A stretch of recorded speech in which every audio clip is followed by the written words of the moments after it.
music, podcasts, and audiobooks. So yes, that is definitely an audiobook that I will be listening to this fall, and I want to thank Spotify for sponsoring another video. Now on to the next book I want to read this fall, which is Bury Our Bones in the Midnight Soil by V.E. Schwab. V.E. Schwab, another extremely talented author. Now, I'm actually not going to read too much of the synopsis because I don't want to know too much as I go into this book. I do know that it is about vampires and that it is sapphic, which I love. So, a new genre-defying novel about immortality and hunger, and it seems like there's 3 different timelines: 1532, 1827, and 2019. 3 different women. This is a story about life, how it ends, and how it starts. I've heard amazing things about this book. I feel like it's been getting rave reviews lately, so this is definitely a vampire book that I want to pick up this fall. The 4th book that I am putting on my fall TBR is Brimstone by Callie Hart. This is an anticipated release. It comes out on November 18th, and it is the 2nd book after Quicksilver, which is a very popular romantasy that kind of went viral. I read it, was that this year or last year? I think it might have been.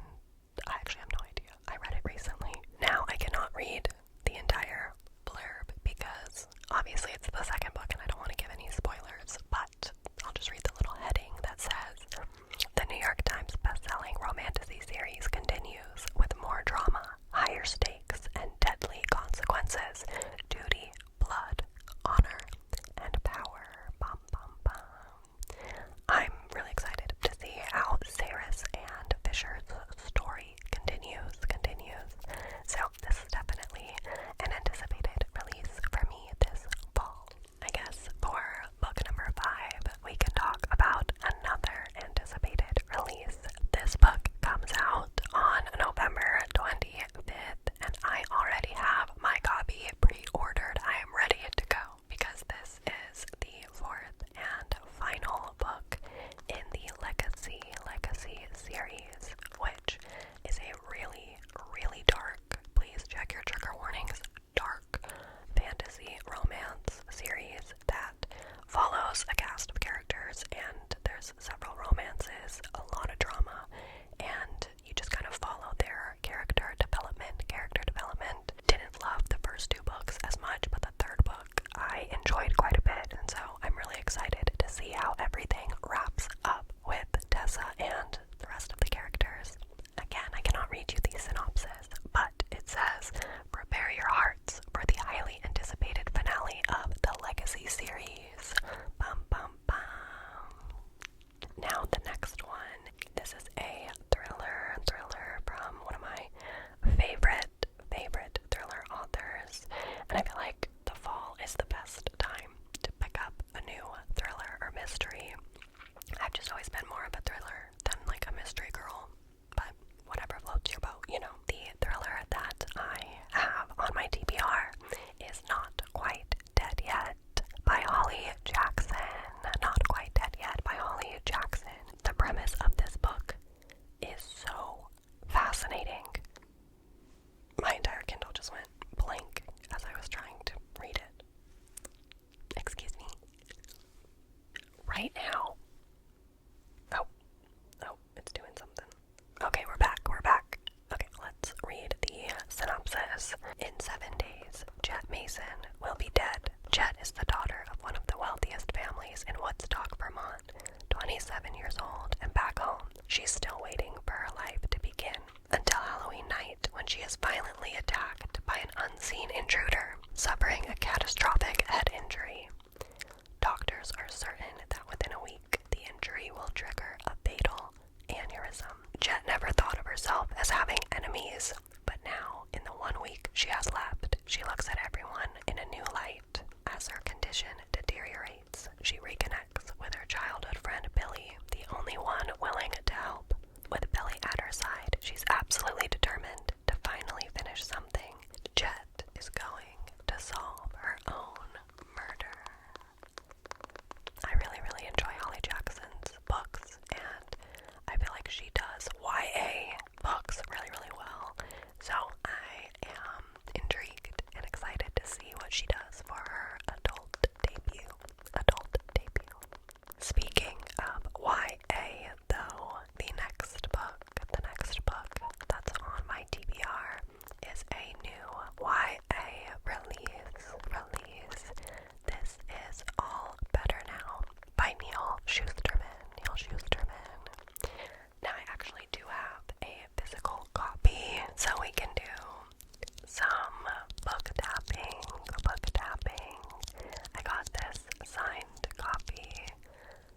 depression and greed.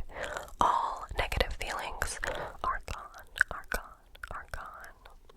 More and more people begin to revel in this mass unburdening, but not everyone. People in power know that without anger or jealousy, productivity will surely grind to a halt, and the world will be thrown into chaos.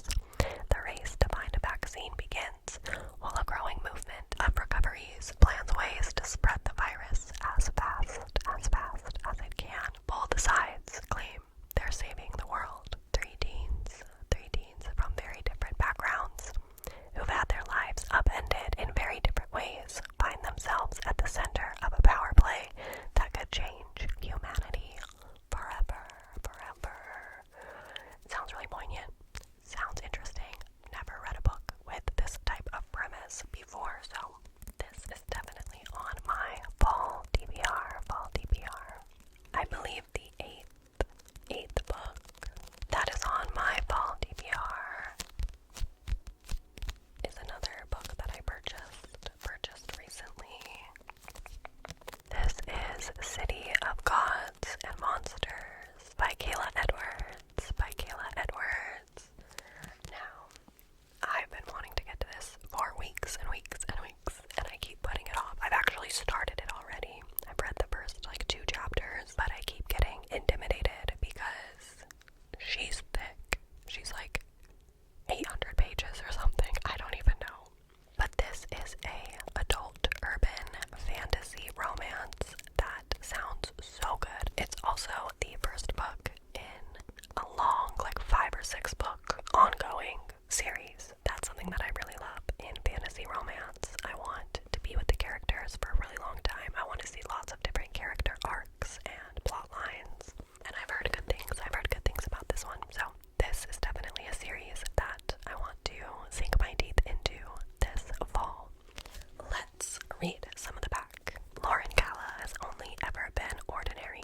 As a human struggling to survive in a city that caters to the needs of vampires, werewolves, witches, and other supernatural creatures, she always assumed her life would remain simple, predictable, and safe, until she barely escapes an abduction at the hands of the Dark Slayers, supernatural bounty hunters that possess the sight, a magical tracking ability that allows them to see a person's aura, and one of her friends is taken in her place.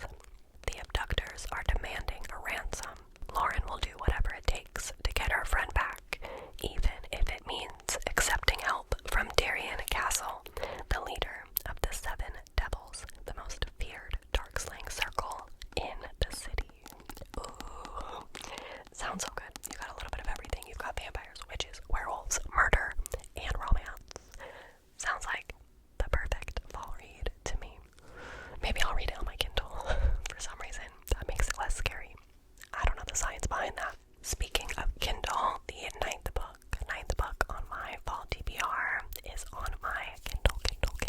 It is Alchemised by Sen Lin Yu.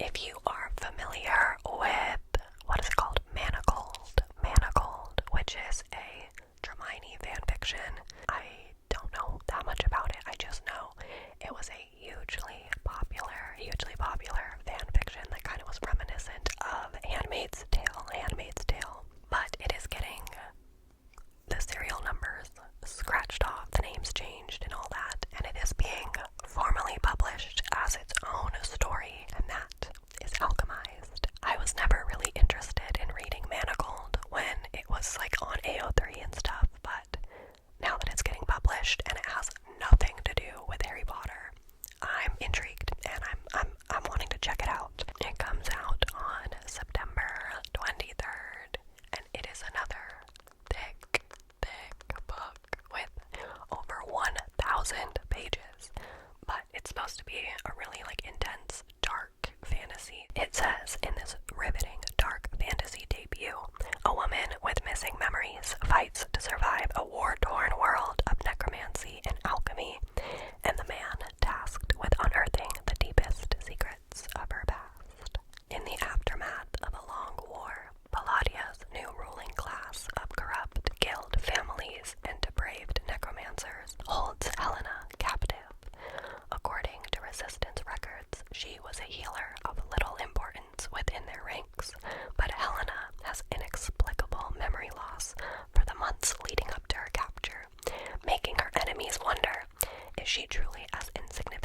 as she appears, or are her lost memories hiding some vital piece of the Resistance final gambit? To uncover the memories buried deep within her mind, Helena is sent to the High Reeve, one of the most powerful and ruthless necromancers in the New World. Trapped on his crumbling estate, Helena's fight to protect her lost history and to preserve the last remaining shreds of her former self